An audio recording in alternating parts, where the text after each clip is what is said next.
All right, guys, welcome back to another video. Today, what I have is a very special video. What I'm gonna share today is how I started and built a dropshipping store on eBay. I'm gonna share some of the product strategies that I used and how I did it. So without further ado, man, let's get into the video. So I kind of want to give some backstory. This is something that I was doing while I was a college athlete. So I had a certain amount of time allocated throughout the day to focus on this. And I want to just be clear, only so you can understand that it's very doable. And this was something that I was doing part-time. So it's something that you can definitely do if you have a lot more time and you can scale it. Scaling wasn't something that I was so much interested in. I just wanted a little bit of pocket change so I could move around and do what I wanted to do on, with a little bit of money. Quickly, I'm getting straight to the point. The reason I chose eBay, at the time, I didn't know a lot about Shopify, I'll be honest. I'm not gonna say I did this, that, and the third. At the time, I just wasn't as knowledgeable about Shopify as I was about eBay. I had sold on eBay in the past, so I understood the platform, how it was used. I also understood that because I was using eBay, I wouldn't have any marketing costs because they would do it for me essentially, because there's so many buyers that come on their platform and I'd just be putting my product up and they would match it and showcase it in search results, right? And I understood that that's something that I wanted to do, and it left me a lot of headache on the marketing perspective of selling products. I understood that they would take fees in exchange for basically allowing me to sell on their platform with so many millions of people looking for my product. At the time, it was around 2018, 2019 when I started dropshipping on eBay, like January 2018. And I started back again in 2019 just because I got busy and things took priority. So I had to, move back and forth. But what I will say is my strategy was really simple. At the time, the new iPhone came out, and I'll show a picture of which one it was, just so because I don't want to say the incorrect name. It was the first version of what the new phones look like, where it was no home button. And I was like, in my mind, I wanted a complimentary product. So in the beginning with eBay, you can't sell more than like 10 products at a time, something like that, or that's what it was in the beginning. So I started with complimentary products to the new iPhone coming out, because at the time, 5 and below wasn't as dominant as it is now with people buying accessories for phones. It was a thing, but wasn't as dominant. People were still using eBay, and the same thing with Amazon. Amazon was strong, but it's not what it is right now. Point being, people were still using eBay and still do for a lot of their purchases. So I used complimentary products to the iPhone, the new iPhone that came out. I did this with multiple products, but starting out, we'll talk about the iPhone. So I started with an iPhone screen cover that had a front and back screen protector. So it was a back with the glass, because it was a front and back screen protector because both sides were glass now on the new model of the iPhone. And at the time, no one else was selling that many, or they weren't showing up in the search results for front and back iPhone covers. It was just front, or it would come with 2 front covers, but not a front and a back. And it took about 6 days before I got a sale. But once that first sale happened, the ball kept rolling. It's like, okay, people are purchasing. I started showing up higher in search results, and then the ball started rolling. And when I tell you, it'd be days where they just come in. And that feeling of seeing your PayPal notification go off and the eBay notification go off is the most fulfilling thing in the world. Because all I was doing was posting pictures of products. Essentially, this is all I'm doing. Posting pictures of products on eBay and putting in the people's address so it can be sent to them on AliExpress. That's it. That's all I was doing, right? And it was cool. I enjoyed it. And if I understood scaling at the time and marketing and Shopify, I probably could have made a lot more money. But we're not gonna get into that. I want to keep it simple on how I was doing this with eBay. Now, again, I was choosing complimentary products. So after a while, as you grow on eBay, you get more perks. So you can post more products. As my product limit increased, I started posting different products. So AirPods came out. No, the next product that was selling well was the pop sockets.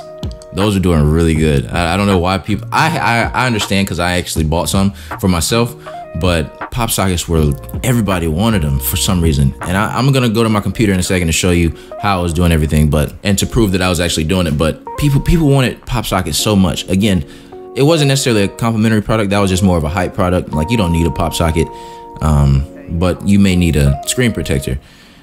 And people wanted them, and I started putting them up. But then soon after, if you typed in the word pop socket in your title, then you would not be able to sell that product. They would take it down. So you had to find a different word to use. So that slowly fell off. And then the third product I did, AirPods came out. And again, I'm thinking ahead, complimentary product. So I started selling AirPod cases for people to protect their AirPods. You have a $200 pair of headphones, you would want to protect them, right? Same thing, same mindset, complimentary product. That's the idea that I was going with. And again, started to sell. Orders coming in. And that was cool. That's what I did. I started by focusing on complimentary products, and that was really what got me going. All right, so now we're on my computer, and I'm gonna take a look at my AliExpress orders from a long time ago. I can't scroll up because it shows the address of the people that bought, but the first thing that you have here is the protective case that I was talking about for AirPods. I was buying them $3.47. I really couldn't tell you how much I was selling them for. I don't remember, but as you can see in the comments, I had this in every order. This is a dropshipping item. Please do not include invoice, receipts, or promotional material, please. Thank you. And it became reoccurring where I was buying from the same seller, so they understood. So the AirPod protectors, that was a good product. So this one I wanted to focus on the actual product. This was the iPhone the iPhone X. This is when the iPhone X came out, and as you can see, the screen protector was front and back, and at the time no one had that, and these started to sell really good. Complimentary product to a major product that was coming out. People needed to protect their expensive $1,000 product, and I provided them with the solution. And then these pop sockets, I had some that were not like the kitten shape. These sold a lot, which is crazy, but I had some that were just circular, and this is another product that did really well, but this was more of a hype product that I sold. People wanted these, and I provided that just because people were looking for them. And this is another product that sold. Oh, okay, actually I can't show this. So the front back cover, this is the glass that I was talking about that is front and back. Again, this is a dropshipping item. Please do not include invoice. Boom. This is what I was doing over and over. All I was doing was typing this message in the comment section, typing in people's address, clicking purchase. Now you do need a little money up front as far as purchasing, but you don't need a lot. Like if you're doing 10 orders a week, roughly you need $20, $30, so you can purchase the product, and at the end of the month you'll get it back. Well, technically, if you're doing 10 products a week, right? Let's say you need $50 a week, so $200 a month, and then when the profits come back in, you'll make a lot more. Now, I want to get into something that's really important though. There are some things that are extremely important when it comes to eBay dropshipping that you need to understand. Shipping times are number one. If you don't have good shipping times, which I did not, I just happened to have some good customers that were understanding that it's eBay and you can't control what happens, but there were some that left some bad reviews. Shipping times are extremely important, and you must find a product that has, or a supplier that has really good shipping. If you can find a supplier that does shipping in less than a week and a half, you can kill it on eBay, hands down. And the reason I say that is because reviews affect your business on eBay. Your feedback score, your reviews, if you have a negative feedback score too much, your product won't get shown, and eBay won't show you as a seller because you aren't trustworthy. You have a lot of bad reviews. They will prefer to show people that have good reviews over plenty of customers over a long period of time, rather than someone that has a list of negative reviews regardless of what your product is. So try your best to keep a high feedback score, a high review score, because that matters a ton in eBay.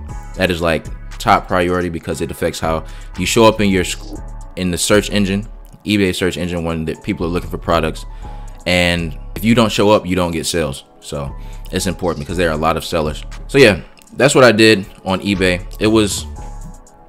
It's not hard. It's really not. It's just something that you have to plan out. In the beginning, it's harder because you can't post that many products, so you have to be specific about what you post. But after the beginning, you can really focus on providing a lot of products. Now, I would say don't just generalize and post. Try to have a niche store if you can. Like if you sell shoes, only sell shoes, like Nike, Adidas, this, that, and the third. But don't sell shoes and then camera equipment and then X, Y, and Z. You can. I'm not saying you can't. It can work. It will work. But it's better for your store, because then you can provide complementary products to what you sell on top of your store. Because at the end of the day, you're a business. Similar to if you were starting a website, you wouldn't sell socks, computer screens and microphones.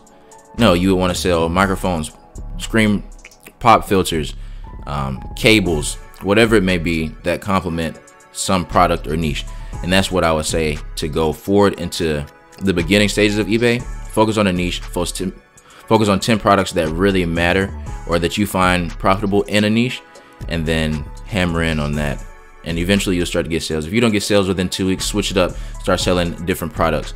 But don't stay on a product too long, because you do want to build up your credibility so you can start selling more products. So that's what I did.